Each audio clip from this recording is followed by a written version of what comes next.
यदि आपको आरक्षण चुभता है और उस आरक्षण की वजह से बाबा साहब भीमराव अंबेडकर भी चुभते हैं और आपको लगता है कि आरक्षण आपके हकों को खा रहा है, तो जरा आंख फाड़कर इन तस्वीरों को देख लीजिए। ये तस्वीरें आजादी से पहले के भारत की नहीं है। ये तस्वीरें आजादी के लगभग 80 साल पूरे कर चुके वाले भारत की हैं, जहां पर दलित आज भी इस स्थिति में है।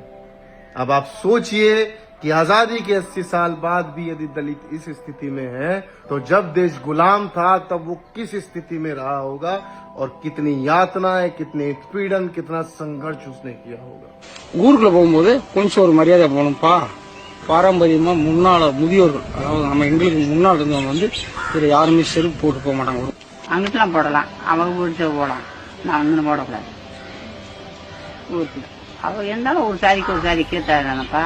ये तस्वीरें तमिलनाडु के मदुरई जिले की है, जहां पर आज भी दलित को जब किसी ऊंची जाति के मोहल्ले या उसके घर के सामने से गुजरना होता है तो वो साइकिल पर बैठकर नहीं गुजर सकता, वो चप्पल पहनकर नहीं गुजर सकता, उसको साइकिल से भी उतरना पड़ता है, उसको अपने पैरों से चप्पल जूते निकाल कर हाथ में लेकर तब गुजरना पड़ता है। और आप कहते हो कि दलित आपके हकों को खा रहा है।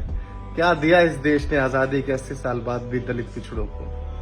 एक सम्मान तक तो आप उनको दे नहीं पाए। अब आप सोचिए कि एक दलित पिछड़े वर्ग में जब एक बच्चा जन्म लेता है और उसको बचपन से ये व्यवस्था बताई जाए कि बेटा उधर जाओगे तो चप्पल उतार देना, तो उसका मानसिक विकास कैसे होगा? वो तो हमेशा इसी घुटन में घुटता रहेगा, उसमें कॉन्फिडेंस कभी आ ही नहीं सकता जीवन में आगे बढ़ने का, क्योंकि उसको हमेशा ये एहसास रहेगा कि मैं कितना भी बड़ा क्यों ना बन जाऊं, कल को मुझे उस मोहल्ले में चप्पल पहनकर घुसने का अधिकार नहीं है।